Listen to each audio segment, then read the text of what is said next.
tackling corporations doing price gouging is objectively popular. It polls at 83%. So now Republicans have to instinctively defend him. You are getting Republican mouthpieces to personally defend the interests of mega corporations that you have already identified as villains.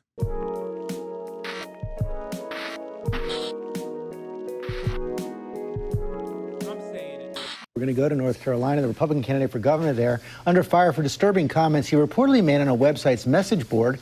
Rachel Scott is tracking the story. Good morning, Rachel. George, good morning to you. And it's not just the governor's race that's important in North Carolina. It's also a critical battleground state in presidential politics, too. Early voting in that state begins today. And Mark Robinson has made it clear his name is staying on the ballot. This morning, Mark Robinson, the Republican nominee for governor in the critical swing state of North Carolina, is vowing to stay in the race. Goon Platoon Commander Mark Robinson signing up for duty, sir. Okay? He's here and he's ready to go. He's ready to let it rip. Now, we covered Mark Robinson quite extensively yesterday, a fantastic character in the American political mosaic, okay? He is a man with many interests, okay? And just like Ryan Ruth, I consider to be a go-getter, I would say Mark Robinson has that same intensity, but for things he likes, okay? For Ryan Ruth, it was defending Ukraine, okay? For Mark Robinson, that is gooning. He is a gooner. Through and through. I would say that he is the gooner, as a matter of fact. More so than any other gooner I have ever encountered in my life. He really put a lot of... I think this man is motivated by gooning more than the average person is. I'll say it like that, okay? He seemingly is perhaps a little bit too invested in the goon, if that makes sense. I'm ordering food for myself because I know I'm not going to have any time to eat between now and like 7 p.m. and I'll die. So I'm trying to order some food as quickly as I possibly can. Oh, this is wrong. I don't want this. Anyway, bro was probably at Diddy's freak-offs. No, he was too working class to participate in Diddy's freak-offs. And that is, unfortunately for him, I mean, or I guess fortunately, he could not participate in Diddy freak-offs, but he would have if he had the opportunity, 100%. That much is clear to me, okay? Broad daylight, clarity. The clarity that he never really demonstrated in his entire life, if we're being real. This man, personally spent an unimaginable amount of time in his life, not only gooning, but thinking about gooning, writing about gooning, and also being a Nazi. It was fantastic. The coverage on it was fantastic. Shouts out to K-File once again for that. He went into debt for how hard he gooned. And I think many of you do not have that level of investment, and many of you do not have that level of resilience. Many of you would never go that hard. He did, and I can't help but respect him for it. Okay, you need to upload a YouTube video on it. I want to send to my friends. I'm shocked that my editors have not made this already, if we're being honest. I thought that it would have been out by now. Denying he made this series of racist and inflammatory online posts that are detailed in an explosive new CNN report, including one where he reportedly called himself a, quote, black Nazi. Let me reassure you, the things that you will see in that story, those are not the words of Mark Robinson. ABC News has not independently confirmed the reporting. CNN says Robinson, the state's current lieutenant governor, made the comments between 2008 and 2012 on a pornographic website called Nude Africa, including allegedly saying that slavery is not bad, adding he wished it would come back, and describing in graphic detail spying on women in public showers as a teenager. Robinson is no stranger to controversy. He has a history of inflammatory rhetoric, but he won the Republican primary. All gooned some, Mark gooned all. The few, the proud, the gooner. Respect. Gooning ain't a crime. Being a Nazi, however, it is. I'll be honest with you. According to the Republican Party and the way that they've received this story, being a Nazi is a significantly lower crime than gooning. Like, they are embarrassed about the porn stuff, but they don't give a f- about him being like, he didn't say any of those things. Wait, what? Yes, he did. The funniest part about this story is that he very publicly has said things like this. Like, there was already public information. Oh, Freaky Robinson did, though. Yeah. So the funniest aspect of this story is that a lot of this stuff was readily available. Like, we knew that he had, quoted Adolf Hitler on his Facebook page and defended quoting Adolf Hitler on his Facebook page. He quoted him in 2014 and defended quoting him in 2021. We knew that he had a gooning habit because the owner of the porn store that he routinely frequented came out with an expose being like, yeah, this dude literally owes me money. He made a song about it. We covered all of it, right? But what we didn't know was the extent of the gooning, I guess. We didn't know the extent of him being an overt Nazi who hated MLK, even though we kind of knew he hated MLK as well. At least Trump did, because Trump actually brought that exact same thing up a while ago when endorsing Mark Robinson, where he's like, I called him MLK. He didn't like it. I don't know why. I don't know why he didn't like being called MLK, but he's MLK on steroids. Like, he literally said that. Okay. So, that's Mark Robinson for you. Listening to this conversation with no context, never give me the hint that it's about politics wholly. It's not only just about politics, but this is already an elected lieutenant governor. He is the sitting lieutenant governor of North Carolina. Chad, this person already has been elected in the office. And now he's running for the top position. He's running in the gubernatorial race. He's running for governor against Josh Stein, the Democratic candidate. The story is amazing because it's so funny, but it's just a reiteration of the things we knew about him already. It's just like further evidence of the things that we knew already. Which was endorsement. This is Martin Luther King on steroids. Okay, now, I told that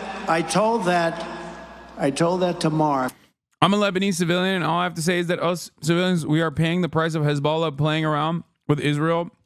He started it by helping in Gaza, which I'm not saying is something bad, but for us, it is because we are the one paying the price in something we weren't even supposed to get involved with.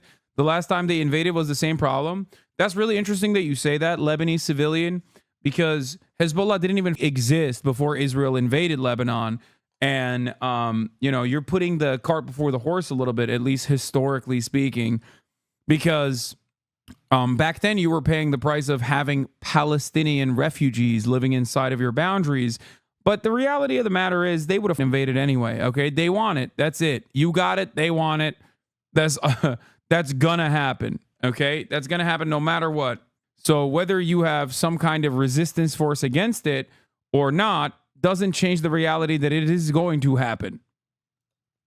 I said, I think you're better than Martin Luther King. I think you are Martin Luther King times 2. CNN reports that allegedly in some online posts, Robinson actually attacked the slain civil rights hero Martin Luther King Jr., calling him a communist and using a racial slur.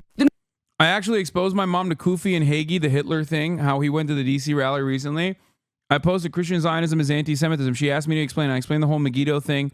She was mad about how anti-Semitic it was. I then said, that's exactly why Israel and Judaism are different. These freaks are pro-Holocaust too, and also pro-Israel. That's where she ended the convo and asked to stop. That's good. You got to keep pushing. For all the Jewish Hasanabi heads in the chat, you just got to keep pushing in your real life with people that love you, that are willing to listen to you. The North Carolina Republican Party is standing by their candidate for governor, calling the allegations against Robinson a political smear. But the Harris campaign pouncing, quick to highlight Trump and Robinson together. Let me tell you about my best friend. Polls have Vice President Kamala Harris and Donald Trump neck and neck in North Carolina. The Trump campaign, responding to this news in a statement, calls North Carolina vital to their chances of winning the White House in November. That statement does notably not mention Mark Robinson by name. And this morning, there is no word whether Robinson will appear with the former president at that rally in North Carolina this weekend, George. Okay, Rachel, thank you. And he's been an unbelievable Lieutenant Governor, Mark Robinson. For me, there's no compromise on abortion. I think you're better than Martin Luther King. We could pass a bill and say you can't have an abortion. Dude, it's so funny that he said, I think you're better than Martin Luther King. And Mark Robinson took that as a diss, dude. And that didn't ring any alarm bells in Trump's head. So much so that he repeated that experience that he had publicly. These guys are so goddamn removed from reality. Like the way MLK is perceived by even white Americans, unless they are the most racist, right? Like most people think that's good. He's a good guy. He did good things. Okay.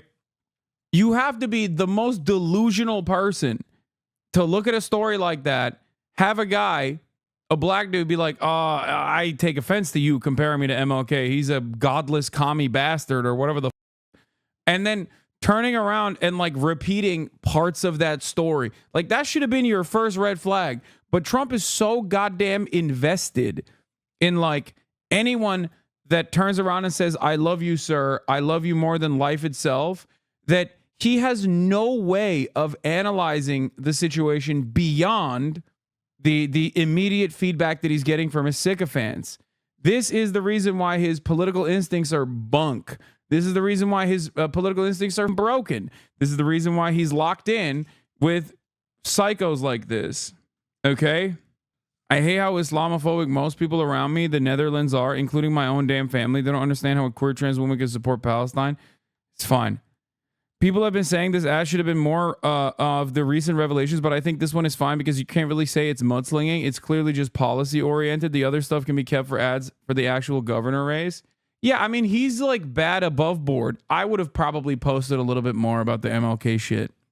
Abortion in North Carolina for any reason. Abortion in this country, it's about killing a child because you aren't responsible enough to keep your skirt down. I've been with him a lot. I've gotten to know him, and he's outstanding. Donald Trump and Mark Robinson. They're both wrong for North Carolina. I'm Kamala Harris, and I approve this message. Yeah, I mean, that's like everyone who isn't a bloodless ghoul likes MLK. Hating him is like coming out and saying you hate Mr. Rogers and Jesus.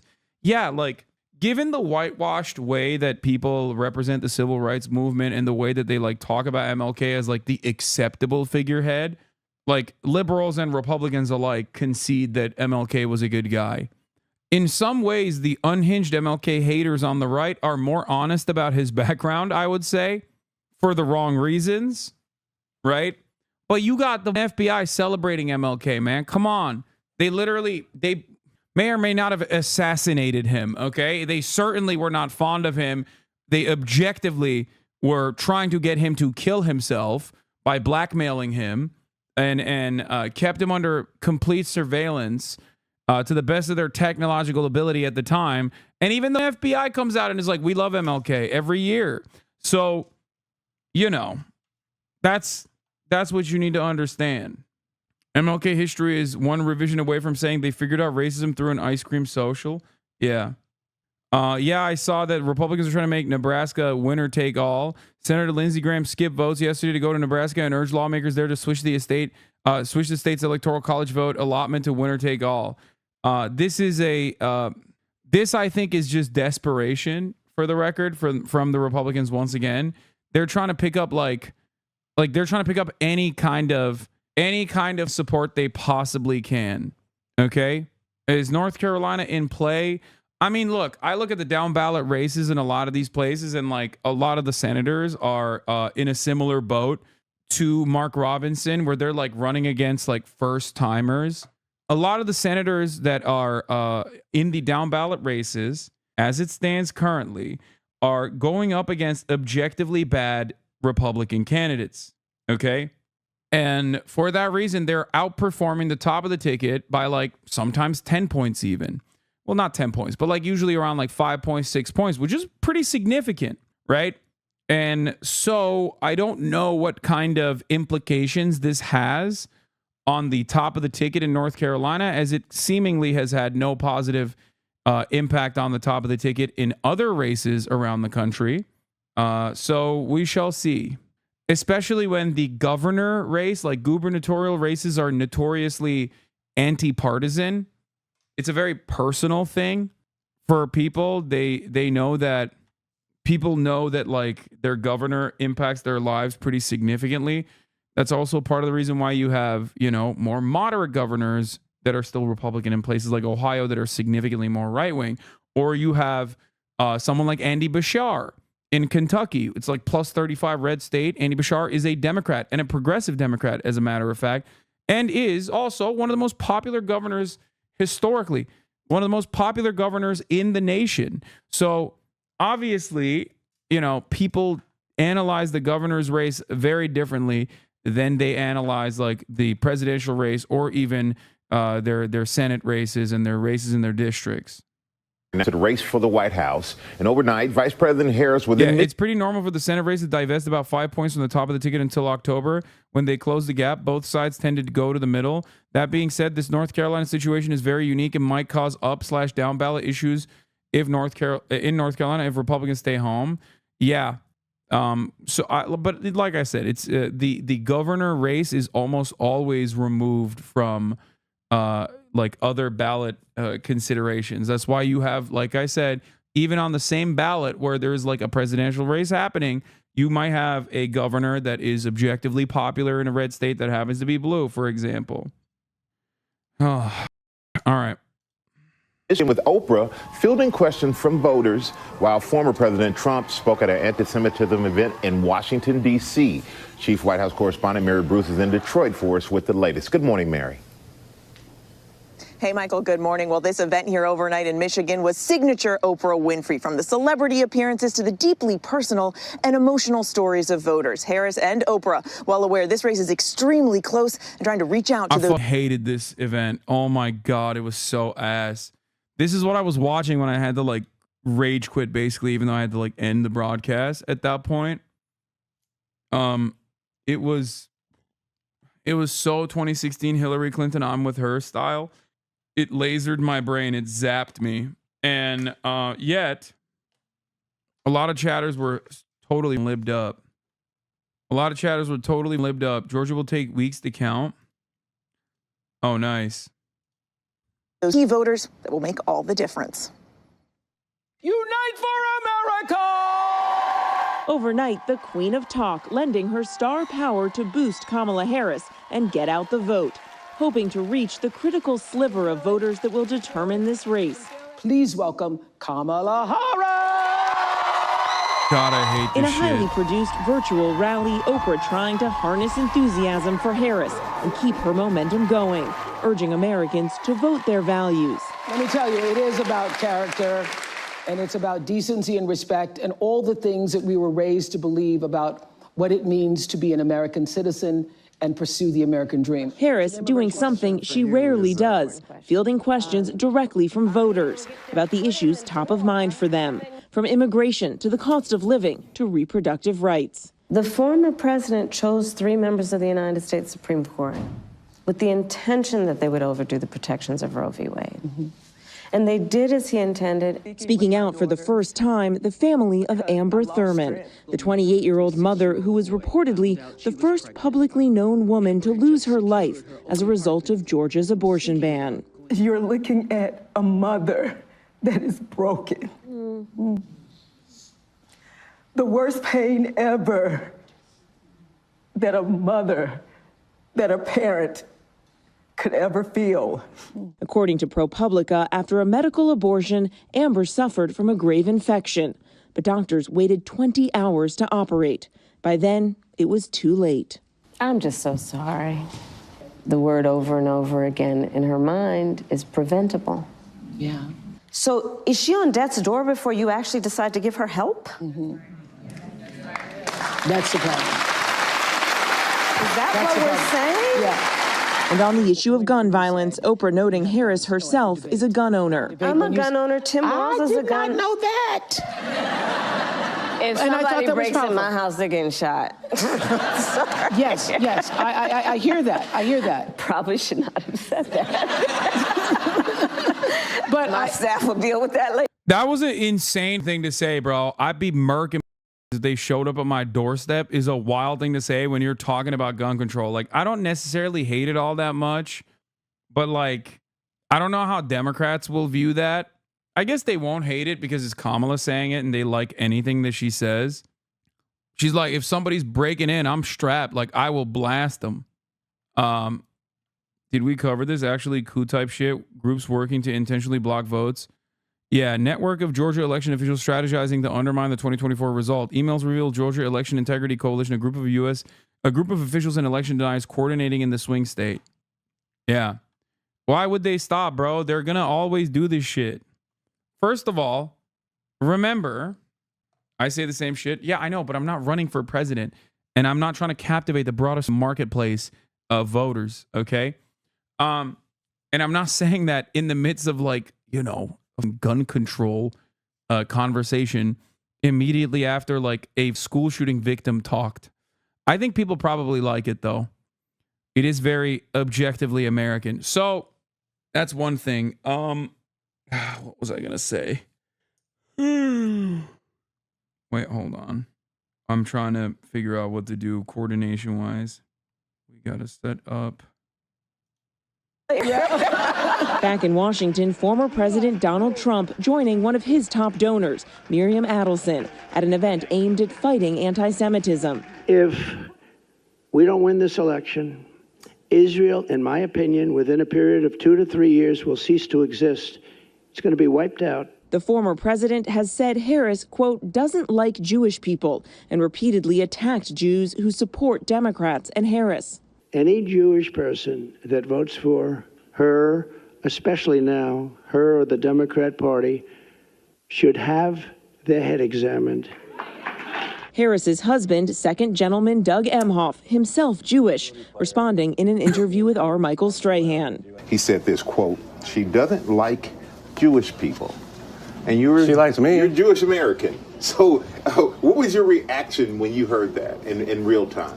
So it's typical Donald Trump gaslighting. He is somebody who has had dinner with known anti-Semites. He is somebody who after the horrific events of Charlottesville, where people were actually marching with tiki torches saying Jews shall not replace us. And he said there were fine people on both sides of that. Tell him, Doug. This is a guy who has had a record of saying incredibly vile anti-Semitic things. So for him to say that, I just almost laugh at how the chutzpah, as we would say, and it's gaslighting. I can't. I'm sorry, dude. Doug is so lame. Like, he's so goddamn lame, dude. It is crazy. I mean, he's cooking Trump here and he's saying the right things, but even when he's saying the right things, I'm like, God damn, what a goof this guy is. He is such a goddamn cornball goober, okay? He's just Doug. Even his name, Doug. Sorry. Harris now heads to Georgia today for a big abortion speech in Atlanta. She'll again be highlighting Amber's story and the very real consequences of what she calls Trump's abortion bans. She then finishes the day in battleground Wisconsin. Trump is off the trail today, but back out in North Carolina tomorrow, Michael. All right, Mary, thank you so much. So last night we heard all about this town hall that Oprah was going to have. She wanted to bring out Kamala Harris, and she wanted to introduce her to a town hall and take some questions from the people. I had this little bet with Bill Hemmer, who joined me on radio, and Bill says she grew up a journalist before she was a talk show host. Right. She's going to ask real questions.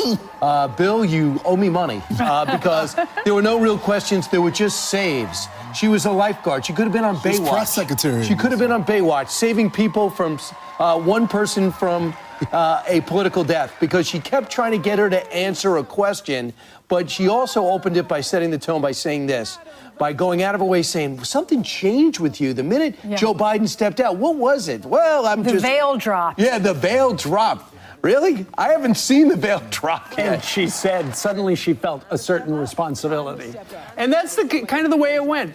Celebrities. Oprah Winfrey is perhaps one of the preeminent talk show hosts of American television history. And so, keep in mind, she has been an independent, politically The only time she really got behind any candidate was in 2007 with Barack Obama. No one thinks she's she, independent. She really pushed him at that point, and she stayed to the side. We never saw her at a convention endorse anybody until this summer when she put everything she's got behind Kamala Harris. Yeah, I don't know how you host a town hall type format for 2 hours after you essentially gave a political endorsement of a candidate. Well, we know whose side she's on. On the stage.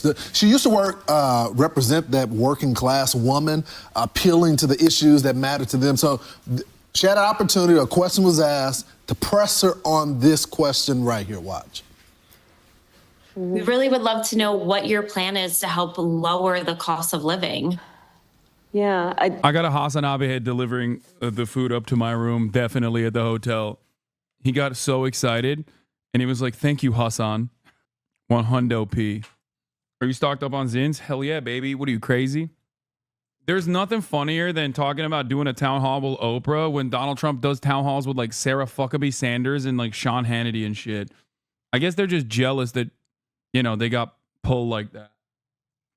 First of all, thank you both for being here. And yours is a story I hear around the country as I travel. And in terms of both rightly having the right to have aspirations and dreams and ambitions for your family, and working hard and finding that the American dream is, for this generation and so many recently, far more elusive than it's been. Oh, God. And we need to deal with that. And there are a number of ways. One is bringing down the cost of everyday necessities, including groceries. So that's why I'm taking on, for example, price gouging, which is when, you know, most companies and corporations are good, but for those bad ones, they take advantage of people, especially during a pandemic or extreme weather, and they end up jacking up prices. You know what I realize? The truth doesn't matter, because the truth is inflation is high. That's why prices are up under Biden and under Kamala Harris's presidency. And interest rates are high. They did go down, 50 basis points, but not as low as they were under Donald Trump when they were 2.44%. People can't have the American dream like they used to under President Trump. But if they hate Donald Trump so much that they put on these shows, they bring in all these celebrities, which I don't think helps. I think actually it hurts. Julia Roberts, she zoomed in, Bryan Cranston, Chris Rock, Meryl Streep, and others as well. And those are the coastal elites. Those are the celebrities that no one can relate to. Oprah's a billionaire. People in that audience behind her are struggling because of these high prices. It's all smoke and mirrors, though. This is all propaganda to make you think that Kamala Harris is going to be a great candidate. Meanwhile, if you look at her voting record, she is so progressive. She wants to take money from hardworking Americans so that everyone's equal, everyone makes the same amount of money. But look at her response, though. I mean, every time she speaks, I leave dizzy. She's just speaks in circles. So long. And, I mean, like, it's one thing that I cannot stand. Make your point and get out of it. Just 1, 2, move. Right. And she just doesn't have the... I don't think progressive has the same level of stink that they think it has. I'm serious. I don't think Americans, view the term progressive as a bad thing. Nor do they think, Kamala Harris is going to give you all health care as a necessarily bad thing. A much better substitute in terms of, market reception would be radical left or even liberal. Radical liberal, too liberal. That was dumb of them. Ability to just let us know, point A, point B, this is what I'm going to do, make your life better, and move on. Keep in mind, she has the job already. If she knew how to bring prices down, she would have done it. I'm pretty sure. Number 2 is the price gouging. She's shown no proof of any price gouging, and she took at least a minute and a half to get to price gouging. I understand, acknowledge the question and answer the question, but you're acknowledging the question because... Everybody, this is something that you need to understand. This right there, this right here, is a perfect demonstration of Republicans showing their hand because they're locked into the automatic posture of defending corporations. When Democrats do something that is anti-capitalist inherently, or even remotely threatens the bottom line of corporations, no matter which one it is, Republicans have to instinctively defend him. Okay? And that is precisely what's happening here. Tackling grocery corporations doing price gouging, whether you agree with the policy or not, is objectively popular. It polls at 83%. 83%. So now, when you say you are going to tackle price gougers, you are getting Republican mouthpieces to personally defend the interests of mega corporations that you have already identified as villains in your mind. This is why I always say you have to defend these positions, man. You have to give Republicans something to fight against. That's it. Have no answer to the question.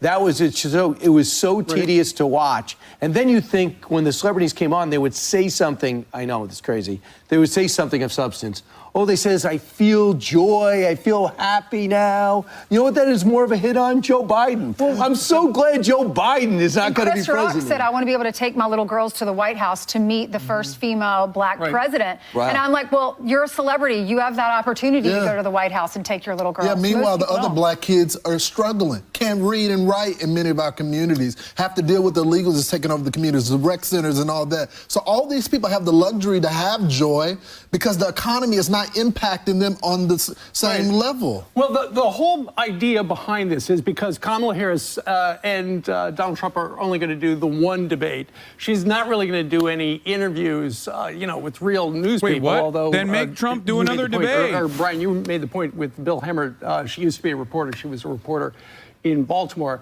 but she was there as an activist to try to prop her up. Because what the campaign is trying to do is they're trying to get the people who are persuadable. Right now, according to the new Fox News poll, the people who support Trump and Kamala Harris, only 1% of them are movable. But there's a tiny little sliver in the middle that are undecided. And that's why they're trying to do this. It's unconventional because this was all streaming. So they're obviously going after kids who watch everything on the phone. The New York Times just dropped a story that says, and this goes to the point about how important your phone is. And Yeah. Kids love Oprah Winfrey and $50,000 in tax cuts for startup businesses. Kids, famously high propensity voters. Let's say when he says kids, he's talking about 18 plus. But even beyond that, not only are people under the age of 35 low propensity voters for a multitude of different reasons, they also quite literally do not give a single shred of a fuck about Oprah. the online stuff. The week of the debate, the Kamala Harris campaign outspent Trump 20-1 buying ads on Facebook and Instagram. The whole idea was to say, essentially, we've got a lot of money and we're going to try to get the message out. She's this. And so they're presenting a certain image, and there's a lot of feelings, but not a lot of facts. Oh. So she also talked about something else. Yeah, she talked about, we know she has a gun. She said that when she was asked about the mandatory buyback thing at the debate. You want to buy back everyone's guns? You're going to make everyone turn over their guns? And she said, no. Tim has guns, her vice president, and I have a gun. So we learned more about that and what she plans to do with her gun if someone breaks in her house. I hate that they're like, you can be a gun owner and still push for push for a gun buyback, dude. It doesn't have to be mandatory. Listen. I'm a gun owner. Tim Walz is a gun. I did not know that. If somebody breaks in my house, they're getting shot. Yes. I hear that. I hear that. Probably should not have said that. But my staff will deal with that later. They deal with everything. They always clean up the mess. This whole campaign has been run by staff. But even Oprah, who's being genuine, she goes, I did not know that. No one knows that you've been district attorney, you've been attorney general, and you've been senator. There has been no ads ever cut of Kamala Harris saying that she has a gun. Well, she has talked in the past about guns and talked about the need to keep it in. I don't understand. Does it break your mind? Well, one, she's such a goddamn cop. Like, even her answer is so cop adjacent, where she's like, if someone breaks into my house, I'm blasting. Right? Like, that was a genuine moment. I think it'll probably play well for a broader audience of Americans, because like Americans are all John Rambo in the way that they see themselves. But like these guys are so brain broken where they're like, oh wow, like she never announced that she had a gun. Like, what do you mean, dude? She's not at a traffic stop. She doesn't have to tell the cops she has a gun, okay? I mean, she is a cop. But beyond that, like, it's such a perfect demonstration that like gun ownership for them is not like a thing that happens, a thing that exists. Like, it has to be performative. It has to be the most important aspect of your personality. Like, oh, she's never mentioned that she has a gun before. It's like, so what? Do you have to always mention it? It's not the top of the hour ad break where I have to tell you ahead of time that the top of the hour comes with a 3-minute ad break. You know? It's very stupid. Anyway, here's a 3-minute ad break now. It's just very revealing how they view guns. And by the way, those guys, none of those guys are probably gun owners anyway, because they're all libtards living in New York. Most Fox News commentators are literally libtards living in New York, so they probably don't have guns anyway. And don't even like guns. That's the other thing that you have to remember. To them, it's just purely an aesthetic that like the dumb hogs love. So that's why they're like, I don't get it. She's never talked about it before. A safe place. Let's listen to the DA, Kamala Harris, talk about what happens, what police should be doing for gun owners. Watch. We're going to require responsible behaviors among everybody in the community. And just because you legally possess a gun in the sanctity of your locked home. Wow. I can't believe it. This 1P video in 2007 has Kamala Harris saying the correct things about gun ownership. Home doesn't mean that we're not going to walk into that home and check to see if you're being responsible and safe in the way you conduct your affairs. Okay, so that was then. Barge you to your house? Just barge in. And this is now. So last night she talked about how she and the vice presidential candidate, Tim Walz, both have guns. Interesting tidbit. Apparently, Tim Walz is doing debate prep. And do you know who is preparing it? Dog. I don't know if like we are so brain broken as a nation. I think we probably are. But what they did there was to showcase Kamala Harris having a very normal and very correct position, which is that you have to maintain, if you are a gun owner, you have to make sure that it's safe. Like, how is this a negative, dude? It's like literally, it is the same principle behind saying Kamala Harris wants to give you health care. Like, how is that a bad thing, bro? That's not a bad thing. It's like saying Kamala Harris wants to destroy Israel. Playing Buttigieg, exactly. And who did Buttigieg work up before? Worked with Kamala Harris when it was time to debate Mike Pence. I think her flip-flops just show she knows she has to be more of a moderate. She has to paint herself more as a moderate. We know she's not. We know she's progressive. Bernie Sanders says she's progressive. She's just being pragmatic so that she can win this election. She is not a moderate. Look at her voting record. I think now she's saying no tax on tips because she stole that from Donald Trump. Because she knows that that was a winning message, especially for Nevada and people that work in the industry, food industry and beverage industry. Then she also said mandatory buyback on your guns. Then she flip-flopped on that to sound more like President Trump. You can keep your guns. In fact, I have a gun. And then she said, no fracking. Now she's saying. I need to explain something to you. These people, much like the Democratic Party, legitimately believe that being moderate, being perceived as moderate is a good thing. Okay? That it's like an automatic lock for victory. That's why they're saying Kamala Harris is not a moderate. She's a radical progressive. Now, the problem here is they do actually believe that. Like, they believe that, but it's false. And the example I will show you is currently the most popular person on this campaign. His name is Tim Walz. Remember early on when they revealed that Tim Walz was going to be the VP pick and Trump and all the Republicans on Fox News celebrated? They were like, oh, what a stupid person. I can't believe she didn't go with Josh Shapiro. What an idiot. And I told you back then, part of that is just cope. And the other part is because they truly are believers. Everyone is a goddamn liberal in the United States of America at the end of the day. Okay? I'm not saying what she's presenting herself as, chatter. Don't misunderstand me. I'm saying that presenting yourself as a progressive isn't a bad thing. Just stick to the issues, and that's it. Stick to the issues and have Republicans defend the inverse of said issues and have them explain why, giving people health care, giving children health care or paying for their meals is a radical position in this country. That's it. That's all you need to do, baby. Explain to them on the policy front that Republicans nefariously try to make it seem as though progressive policy positions are just bad without ever being called out for it. Tim Walz is the most progressive person. It obviously showed.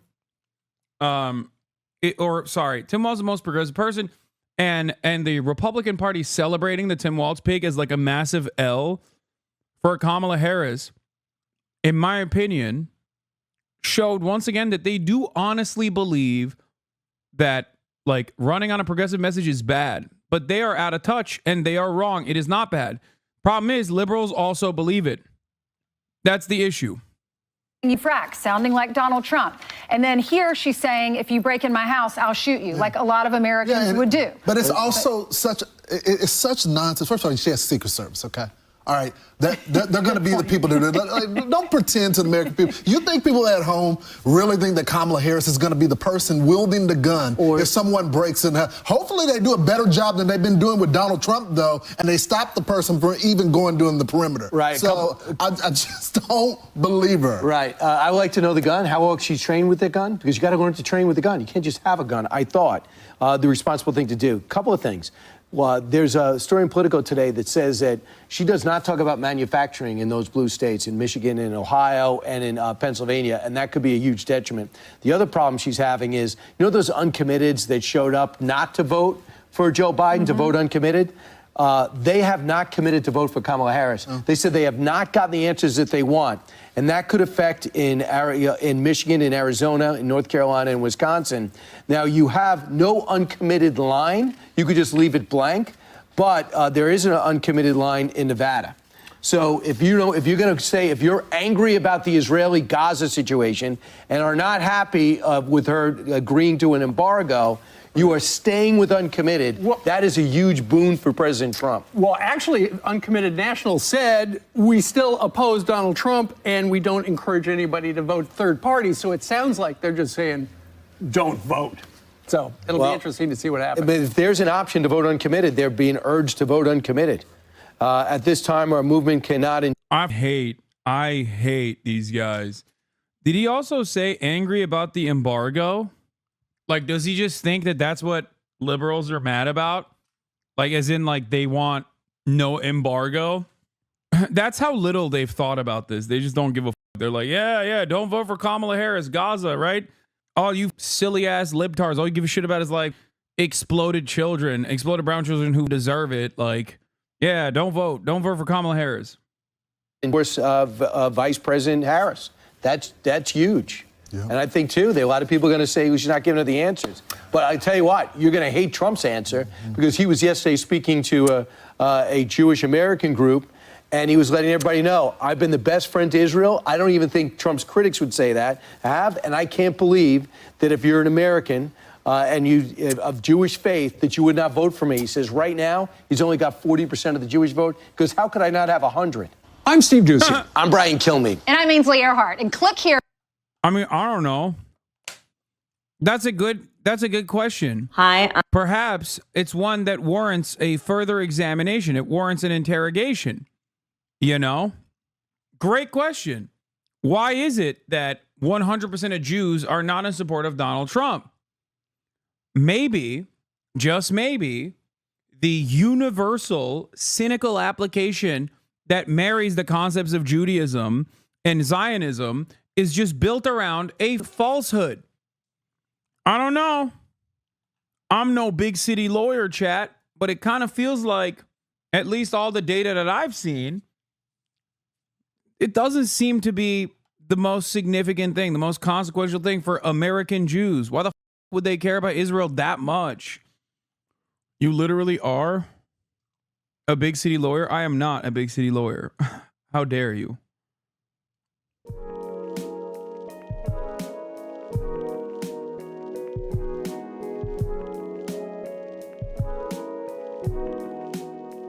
it.